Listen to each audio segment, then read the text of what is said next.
வணக்கம் மக்களே, நாம இந்த ஆரோக்கியமான எச்சரிக்கை பதிவில் தயிரில் நிறைந்திருக்கக்கூடிய ஒரு சில தீமைகளை பற்றி தெரிஞ்சுக்க போகிறோம். தயிரில் தீமைகள் இருக்குது அப்படின்றத நீங்கள் தெரிஞ்சுக்கோங்க. ஏன்னா குழந்தைகள் முதல் பெரியவர்கள் வரை அனைவருக்குமே விருப்பமான உணவு தயிர். நம்முடைய உணவு பட்டியலில் தயிருக்கு நம்ம மிக முக்கியமான இடத்தை கொடுத்துருப்போம். ஆனால் கால நேரம் பார்க்காம நம்ம தயிரை சாப்பிட்டோம் அப்படின்னா அது பல பிரச்சனைகளை நமக்கு ஏற்படுத்தும் அப்படின்றத மருத்துவர்கள் குறிப்பிட்றாங்க. அப்படின்னா தயிர் சாப்பிடுவதற்கு எது சிறந்த நேரம், தயிரை சூடுபடுத்தி சாப்பிடலாமா வேணாமா, தயிரை எந்தெந்த உணவுப் பொருட்களோட சேர்த்து சாப்பிடக்கூடாது அப்படின்ற அனைத்து தகவல்களையும் நம்ம தெரிஞ்சுக்குவோம். இதை பற்றி பார்க்குறதுக்கு முன்னாடி நீங்கள் நம்மளுடைய வீடியோவுக்கு ஒரு லைக்கை கொடுத்துட்டு தகவலை உங்களுக்கு தெரிஞ்சவங்களுக்கும் ஷேர் பண்ணிவிடுங்க. ஏன்னா இது அவங்களுக்கும் யூஸ்ஃபுல்லாக இருக்கக்கூடிய அப்டேட்ஸ் தான்.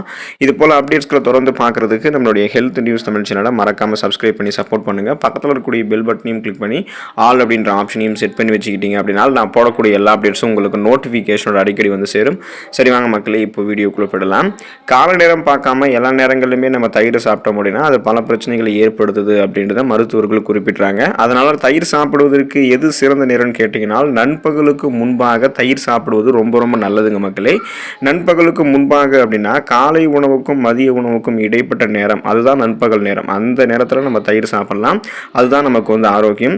அப்போ எப்போ போல நம்ம தயிர் சாப்பிடக்கூடாதுன்னு பார்த்தீங்கன்னா ஒருபோதும் இரவு நேரங்களில் நம்ம தயிர் சாப்பிடக்கூடாது. அப்படி சாப்பிட்டோம் அப்படின்னா சளி, ஜுரம் இந்த மாதிரி பிரச்சனை நமக்கு அதிகரிச்சிடும். ஆஸ்துமா நோயாளிகள்லாம் இரவு நேரங்களில் தயிர் சாப்பிடும்போது இன்னும் அது அவங்களுக்கு அந்த அதிக தொந்தரவுகளை ஏற்படுத்தும். மூச்சு சார்ந்த கோளாறுகளை, மூச்சு திணறல் போன்ற பிரச்சனைகளை கூட ஏற்படுத்தும். அதனால் இரவு நேரங்களில் வந்து தயிர் எடுத்துக்கொள்ளக்கூடாது. அதே போல் சில பேர் வந்து காலை நேரத்தில் வெறும் வயிற்றில் தயிர் சாப்பிடுவாங்க. அது போலையும் நம்ம தயிர் சாப்பிடக்கூடாது. அப்படி சாப்பிட்டோம் அப்படின்னா பிபி என்று சொல்லக்கூடிய பிளட் ப்ரெஷர், ரத்த அழுத்தம் தொடர்பான பிரச்சனைகள் வந்து ஏற்படும். எனவே நண்பகலுக்கு முன்பாக தயிர் சாப்பிடுங்க. அதாவது காலை உணவுக்கும் மதிய உணவுக்கும் இடைப்பட்ட நேரத்தில் வந்து தயிர் சாப்பிடலாம். இது மாதிரி எடுத்துக்கொள்ளும் போது நமக்கு ஆரோக்கியம். இப்போ ஒரு சில பேர் வந்து தயிரை வந்து சூடுபடுத்தி சாப்பிடுவாங்க. தயிர் வந்து சூடுபடுத்தி சாப்பிடக்கூடிய ஒரு உணவுப் பொருளே கிடையாது. தயிரை வந்து நம்ம சூடுபடுத்தியும் சாப்பிடக்கூடாது. அதாவது எண்ணெய் போட்டு தாளித்து கடுகு, கருவேப்பிலை எல்லாம் போட்டு தயிரை வந்து எடுத்துக்குவாங்க. இந்த மாதிரி நம்ம தயிரை சாப்பிடக்கூடாது. இந்த மாதிரி சாப்பிடக்கூடிய தயிர் நமக்கு 1% கூட நன்மையை தராது. வெறும் சுவைக்காக மட்டுமே நம்ம சாப்பிடலாம். ஆனால் அது நமக்கு நிறைய பக்க விளைவுகளை வந்து ஏற்படுத்தும். இது நமக்கு நன்மைகளையே கொடுக்காது. நம்ம வேணும்னா தயிர் கூட வந்து கொஞ்சமாக சர்க்கரை சேர்த்து சாப்பிடலாம். அப்படி சாப்பிடக்கூடிய தயிர் வந்து உடனடியாக நம்மளுடைய உடலுக்கு ஆற்றலை கொடுக்கும். ஸோ எனர்ஜியை வந்து கொடுக்கும். தயிரை எப்போதுமே நம்ம உறைந்து இருக்கக்கூடிய, அப்படியே பச்சையாக இருக்கக்கூடிய தயிரை தான் நம்ம வந்து சாப்பிடணும். ஸோ உறைந்து இருக்கக்கூடிய தயிர் ரொம்ப ரொம்ப நல்லது.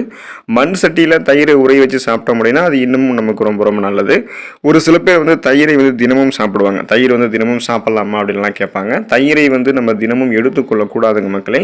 அப்படி நம்ம தொடர்ந்து எடுத்துக்கிட்டு இருக்கோம் அளவுக்கு அதிகமாக அப்படின்னா தயிர் நம்மளுடைய ரத்த குழாய்களில் அடைப்பு ஏற்படுத்தக்கூடியதாக மாறிடும். அடைப்பு ஏற்படுத்திடுச்சு அப்படின்னா ஸோ ரத்தம் ஓட்டம் நமக்கு சீரான அளவில் இருக்காது. இதனால் ரத்த நாளங்கள் இயல்பான அளவில் சுருங்கி விரிஞ்சு இதயத்துக்கு ரத்தத்தை அனுப்புறதுல பிரச்சனை ஏற்படும். அதனால நமக்கு ரத்தம் குறைந்து போவது, மாரடைப்பு, பக்கவாதம் போன்ற பிபி ப்ராப்ளம், சுகர் ப்ராப்ளம்லாம் நமக்கு ஏற்படலாம். தொடர்ந்து தயிர் சாப்பிடும் போது உடல் வீக்கம், அரிப்பு, ஹக்கி போன்ற பிரச்சனைகள்லாம் நமக்கு ஏற்படக்கூடும். தோல் சார்ந்த பிரச்சனைகளும் ஏற்படலாம். அதனால் தயிர் சாப்பிடுவதன் மூலமாக தொடர்ந்து நம்ம எடுத்துக்கும் போது உடலில் கொழுப்பு அதிகமாக சேரும்போது பிபி, சுகர் ப்ராப்ளம்லாம் உருவாகும். எனவே நீங்கள் தினமும் தொடர்ந்து தயிர் சாப்பிடுவதை தவிர்த்துக்கோங்க.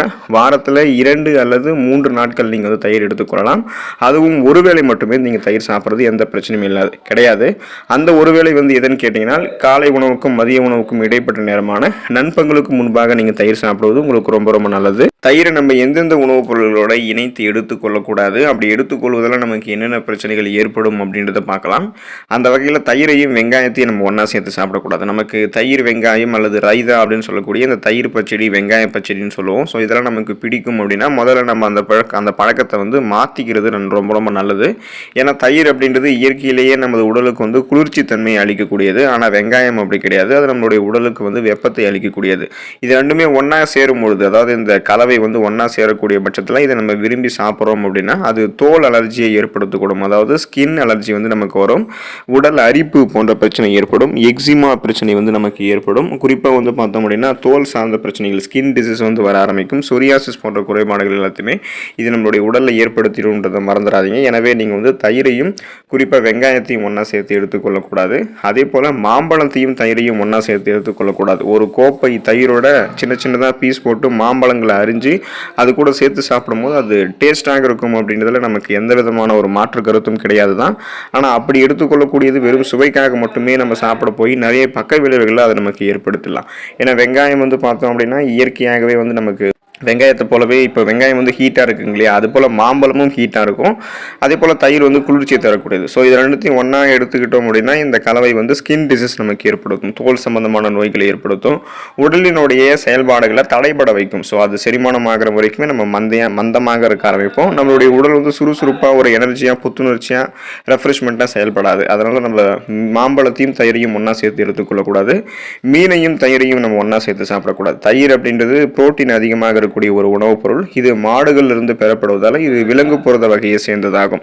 அதே போல மீன்ல அதிக அளவு புரதம் இருக்கு, இதுவும் வந்து விலங்கு வகை புரதமாகும். ஸோ எப்போதுமே ஒரு விலங்கு வகை புரதத்தோட இன்னொரு விலங்கு வகை புரதத்தையோ அல்லது தாவர வகை புரதத்தோட இன்னொரு தாவர வகை புரதத்தையோ சேர்த்து சாப்பிடக்கூடாது. அப்படி சாப்பிட்டோம் அப்படின்னா அது நம்மளுடைய உடல்ல பல்வேறு பாதிப்புகளை வந்து ஏற்படுத்திடும். ஸோ இது ரெண்டுமே வந்து ஹை புரோட்டீன், அதாவது உயர்தர புரதங்கள் நிறைந்திருக்கக்கூடியது. ஸோ புரோட்டீன் நிறைந்திருக்கிறதால இது நமக்கு உடனே நம்ம சாப்பிட்டோம் அப்படின்னா தயிரோட மீனை சேர்த்து சாப்பிடும்போது அஜீரண கோளாறுகள் ஏற்படும், வயிறு தொடர்பான பிரச்சனைகள் ஏற்படும், வயிற்று வலி, வயிற்றுப்போக்கு, கடுமையான சீரற்ற குடல் இயக்கம், கடுமையான மலச்சிக்கல் பிரச்சனை ஏற்படலாம், வாயு பிரச்சனை, வயிற்று உபுசம் பிரச்சனை எல்லாம் ஏற்படும்.